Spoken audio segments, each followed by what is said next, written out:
God does not need you to be strong. God needs you to be weak. This is a misconception that I've heard so often that well meaning people will say, even when others are going through difficult times, in order to make people feel better about their situation, they'll say something like, God gives his best battles to his strongest warriors.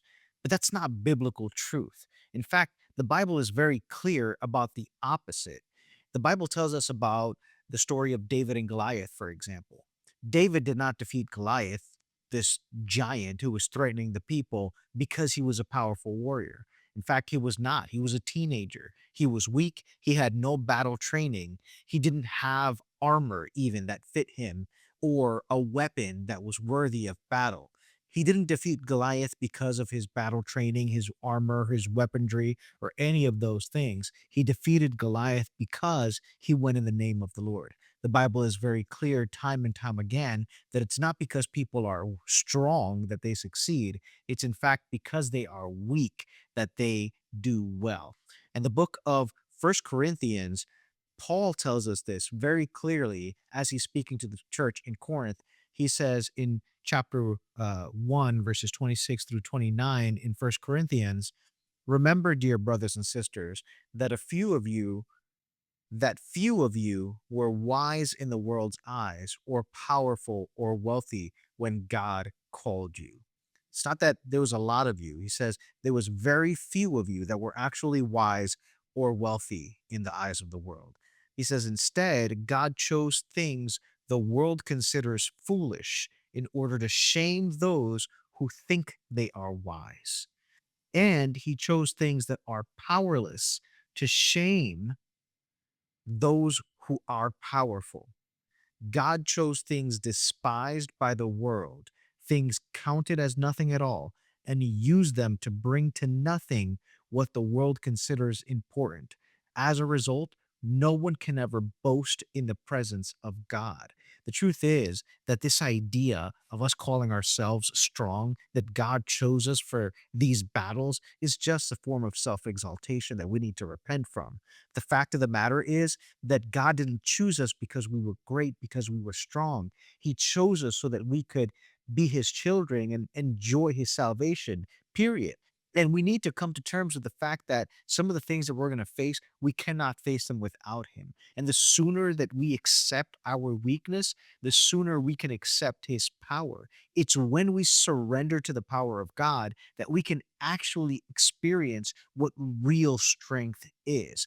Weakness is the key to the strength found in God.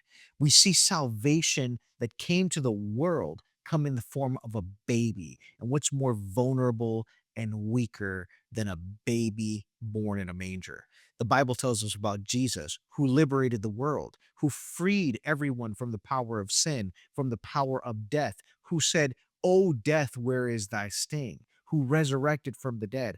All of those things he conquered through death. It was through weakness, through laying down his life. It wasn't through power. It wasn't through a military operation. It wasn't by force. The Bible is very clear about this. And I'm really emphasizing this point because no matter what troubles that you're facing, no matter what difficulties that you may be going through, the trials in your life right now are not going to be overcome when you get stronger. The trials that you are facing right now are going to be overcome when you surrender and get weaker. When you think that you're strong, you're going to try to fight it on your own. You're going to try to do it on your own. You're going to try to figure it out on your own. You're going to try to battle in your own strength. God is not asking that of you. God is asking you to surrender your fight to him. Let him fight for you, and then you will see victory. Then you will see the other side, but it won't be until you surrender. In fact, Paul mentions this again in the book of Second Corinthians when he says, you know what?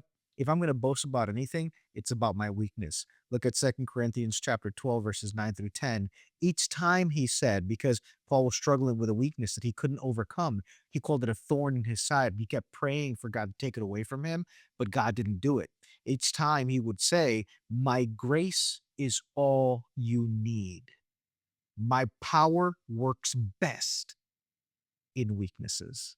So what does that say? It says my power works best in weakness. When does the power of God work best? Does it work best when you are strong and fighting and you're a mighty warrior? Or does it work best when you are weak? The Bible's very clear about this.